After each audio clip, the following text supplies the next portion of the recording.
Good morning, class 9th. Today we will start our second chapter, that is force. आज हम अपना next chapter start करेंगे जो है force. Students, you already discussed this force in class 7th or maybe in class 8. इस चीज को 7th और 8th क्लास में डिस्कस किया होगा. अब क्लास 9th में उसी चीज को हम थोड़ा सा और ब्रॉडली डिस्कस करते हैं, थोड़ा सा और डिटेल में डिस्कस करते हैं. फोर्स इज पुश और पुल. किसी चीज को धक्का देना, पुश करना या पुल करना.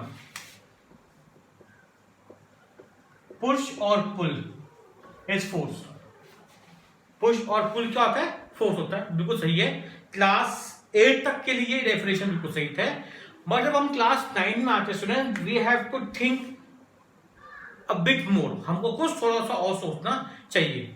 उसके लिए ऑब्जर्व करना, मेरे हाथ में एक ऑब्जेक्ट है, डस्टर है. ये डस्टर अपना मूव नहीं करेगा. अगर मैं चाहता हूं, अगर हम चाहते हैं कि डस्टर मूव करे, डस्टर मूव करे, तो हमें बाहर से कुछ ना कुछ इस पर लगाना होगा. मैंने जानबूझ के अभी फोर्स वर्ड इस्तेमाल नहीं किया. रिमेंबर, हम फोर्स के डेफिनेशन को डिस्कस कर रहे हैं, तो मैं जानबूझ के फोर्स डिस्कस नहीं किया, तो हमने बाहर से कुछ लगाया. सिमिलरली क्रिकेट खेलते हैं, बॉल थ्रो करनी है, अपने आप बॉल एक एंड से दूसरे एंड में जाती है. फील्डर को उस बॉल को थ्रो करने के लिए कुछ ना कुछ लगानी पड़ती है. वन मोर एग्जांपल, फुटबॉल है. फुटबॉल सामने रखी हुई है. जब तक हम फुटबॉल पे बाहर से कुछ अप्लाई नहीं करते, फुटबॉल अपनी जगह से मूव नहीं करेगी. तो स्टूडेंट्स, इन तीनों एग्जांपल को लेने का मेरा सिर्फ एक ही मकसद था, एक ही एम था, तुम लोगों को यह बताना कि force is an external influence. Influence का मतलब होता है प्रभाव. एक्सटर्नल का मतलब बाहर से लगती है. किसके ऊपर? एक बॉडी के ऊपर. तो फोर्स क्या है? फोर्स एक एक्सटर्नल इन्फ्लुएंस है, एक बाहर से लगने वाला प्रभाव है, जिसकी वजह से बहुत सारे चेंजेस हमको देखने को मिलते हैं. जिसकी वजह से पहला, एक रुकी हुई बॉडी स्टार्ट मूविंग. एक रुकी हुई बॉडी मोशन में आ जाती है. सेकंड, चलती हुई बॉडी रुक जाती है. थर्ड, एक चलती हुई बॉडी की स्पीड बढ़ जाती है. फोर्थ, एक चलती हुई बॉडी की स्पीड कम हो जाती है. फिफ्थ, एग्जांपल क्रिकेट का लेट एग्जांपल, बॉलर ने बॉलिंग कराई, बैट्समैन ने बैट की हेल्प से एक्चुअली में बैट फोर्स लगा रहा है. बॉल यूं आ रही थी, तो हमने बैट के कुछ एंगल पे बैट को कुछ एंगल लगाया, और उस एंगल की वजह से वो जो बॉल थी वो किसी और डायरेक्शन में चली गई. तो इस एग्जांपल से हमको ये भी पता चला कि बॉडी की डायरेक्शन भी चेंज करती है. कौन? फोर्स.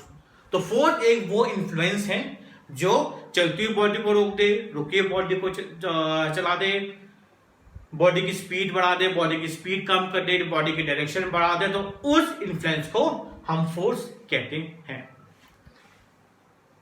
फोर्स बहुत टाइप की होती है स्टूडेंट्स. अब जो हम फोर्स डिस्कस कर रहे हैं क्लास 10 में, वो फोर्स हमारे पास है. एक है बैलेंस फोर्स, एक है हमारे पास अनबैलेंस फोर्स. एक है बैलेंस फोर्स और एक है हमारे पास अनबैलेंस्ड फोर्स. बैलेंस फोर्स क्या होती है? ऑब्जर्व करना. ये मार्कर मेरे हाथ पे रखा होगा. ऊपर जा रहा है? नहीं. नीचे आ रहा है? नहीं. आगे जा रहा है? नहीं. पीछे जा रहा है? नहीं. इसका मतलब इस बॉडी में कोई चेंज नहीं आ रहा. इस बॉडी पे कोई चेंज नहीं आ रहा. इट मीन्स इस बॉडी पे कोई फोर्स नहीं लग रही, इस बॉडी पे कोई चेंज नहीं आ रहा। इसका मतलब क्या हम भी कह सकते हैं कि इस बॉडी पे कोई फोर्स नहीं लग रही? नो।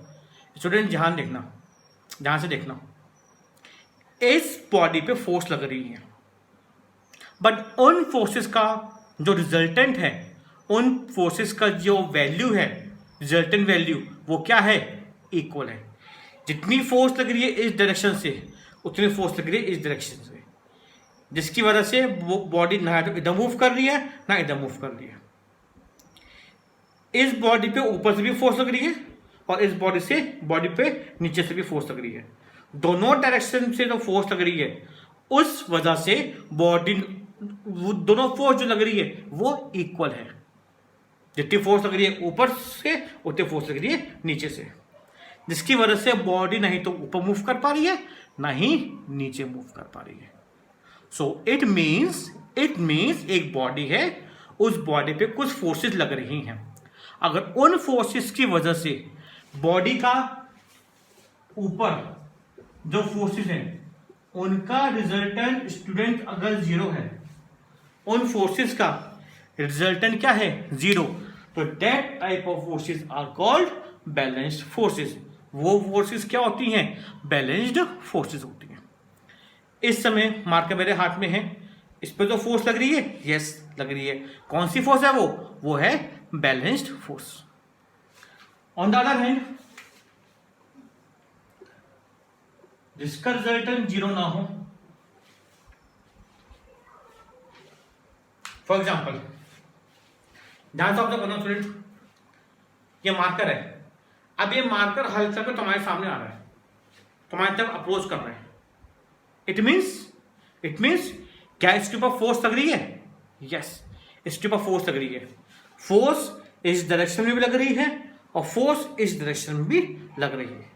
बट जो फोर्स तुम्हारी तरफ लग रही है, towards you, towards the screen, जो फोर्स इस डायरेक्शन में लग रही है, वो फोर्स क्या है? ज्यादा।